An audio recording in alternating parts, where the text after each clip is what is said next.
Bonjour à tous, j'espère que vous allez bien. Bienvenue dans cet avant-match de la 15e journée de Ligue 1. Alors désolé, la première vidéo d'avant-match que j'avais fait pour ce match-là, malheureusement, je l'ai pas mise en ligne, j'ai pas voulu la mettre en ligne parce que j'ai pas été précis dans ce que je disais. Parce que pour pouvoir percer un petit peu dans ce domaine, j'ai appris que dans ce domaine, pour pouvoir percer, il faut être précis à ce niveau-là, faut être précis. Donc voilà, et je tiens à l'être. Donc on va refaire donc l'analyse psychologique technique et physique donc de Saint-Étienne. Saint-Étienne, comme je l'ai dit, je vais pas revenir sur tout ce que j'ai dit principalement, mais physiquement ils sont en confiance. Au niveau du résultat, ils sont en confiance. Psychologiquement, sur les deux derniers matchs, ils sont en confiance. Sur les quatre derniers matchs, ils sont en confiance. Donc dans le jeu, ils peinent à convaincre, mais bon, ils vont essayer de se maintenir. Et je pense qu'ils se maintiendront en Ligue 1. Parce que franchement, voir Saint-Étienne et Bordeaux limite en Ligue 2 la saison prochaine, moi je vous dis, ça me ferait mal. Parce que moi j'aimerais bien une dernière fois que l'OM puisse essayer d'arracher cette série d'invincibilité à Bordeaux. Donc ce serait génial. Perso, ce serait génial. Donc en attendant, voilà, donc en ce qui concerne les Stéphanois, bah, ils sont en confiance. Globalement, ils sont en confiance sur les derniers matchs qu'ils ont fait. Après, ils pourraient être mieux dans le jeu, ça c'est sûr. Maintenant, est-ce qu'il faudrait pas non plus effectivement changer d'entraîneur? Parce que Puel, avant, c'était un entraîneur qui savait gérer un effectif et tout ça et tout. Et puis finalement, force est de constater qu'à Saint-Etienne, ça marche pas. Euh, je pense que si Saint-Etienne faisait revenir Christophe Galtier et tout c'est tout, je pense que ce serait logique, mais je pense pas que Galtier lui-même voudrait revenir à Saint-Etienne. Moi, je pense qu'il faudrait. Je pense que le seul défaut c'est l'entraîneur parce que c'est pas les joueurs qui jouent. Parce que les joueurs qui jouent à Saint-Etienne, je les ai déjà vus jouer avant que Prime, euh, avant que Prime Video se mette dans la danse pour les matchs. Bah franchement, Saint-Etienne, c'est une équipe qui était convaincante, qui jouait bien. Bon, qui malheureusement n'avait pas forcément le résultat escompté à chaque fois quand ils jouaient contre des gros clubs, que ce soit Lyon, Marseille de temps en temps ou le Paris Saint-Germain. Mais voilà, c'est un peu limite. Oui. C'est un peu limite. Parce que là j'en ai terminé du côté de Saint-Etienne. Du côté du Paris Saint-Germain, pour moi, je pense que cette défaite à City est un gros coup d'arrêt. Et c'est un immense coup dur parce que t'as pas Verratti pour plusieurs semaines, t'as pas Wijnaldum, t'as pas Icardi, donc t'as pas de numéro 9 pour au cas où Mbappé viendrait à éventuellement se blesser pendant le match tout à l'heure face à Bordeaux. Donc, euh, donc voilà, donc déjà, il y a quand même plusieurs facteurs aussi. Il y a plusieurs facteurs aussi, donc pour le coup, je sais pas, je suis assez sceptique. Au niveau de la composition d'équipe, j'y reviendrai un petit peu plus tard. Pour en revenir, par contre, à part cet accro contre Manchester City, les résultats, en tout cas en championnat, sont convaincants. Dans le jeu, il y a du mieux, et moi j'ai trouvé que face à City, il y avait un petit peu de mieux quand même, malgré le score sévère de 2 buts à 1. Il y avait du mieux.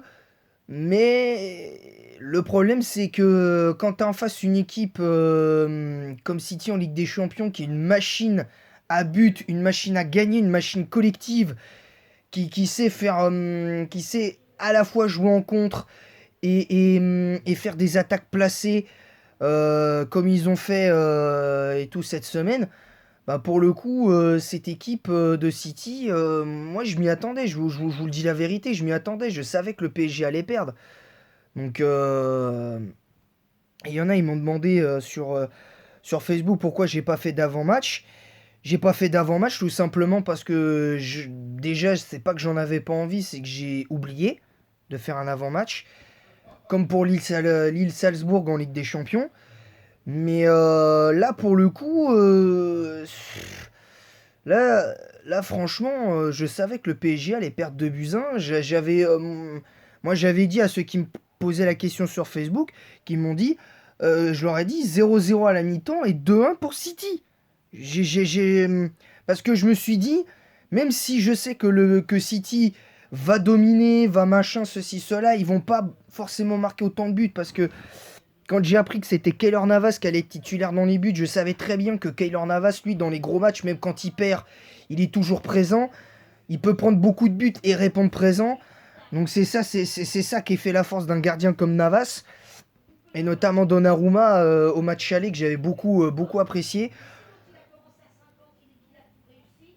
Là, pour le coup, je trouve que pour l'instant, c'est difficile. Maintenant, avant de débattre sur ma future compo qui pour moi serait, je l'espère, avec une défense à 3 parce que t'as pas fait jouer Ramos à City, ben là ce serait le moment de le faire jouer face à Saint-Etienne, ce serait le moment. Moi je... Donc pour terminer là-dessus, je pense que le Paris Saint-Germain va devoir se remobiliser et je pense que la présence de Marquinhos, contrairement à ce qu'on peut penser, va aider le Paris Saint-Germain à se motiver à tout, mais tous les matchs. Et je pense que même en Ligue 1, faut te mettre en mode Ligue des Champions.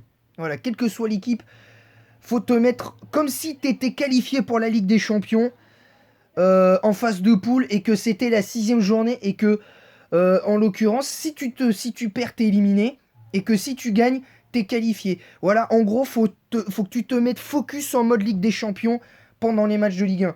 Tu te dis, certes, c'est un match de Ligue 1, mais il faut que je joue comme une équipe qui joue en Ligue des Champions.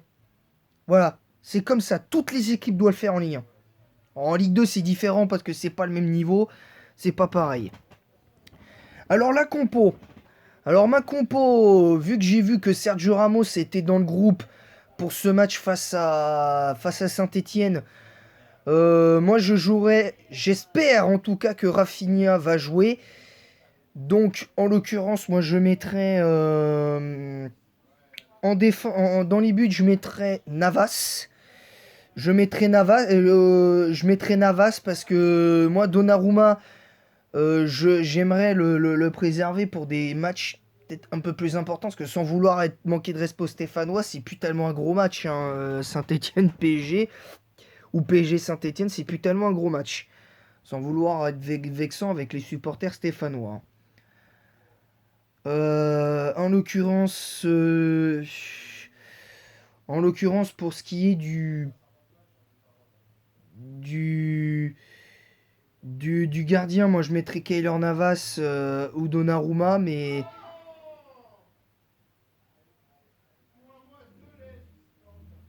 je dirais...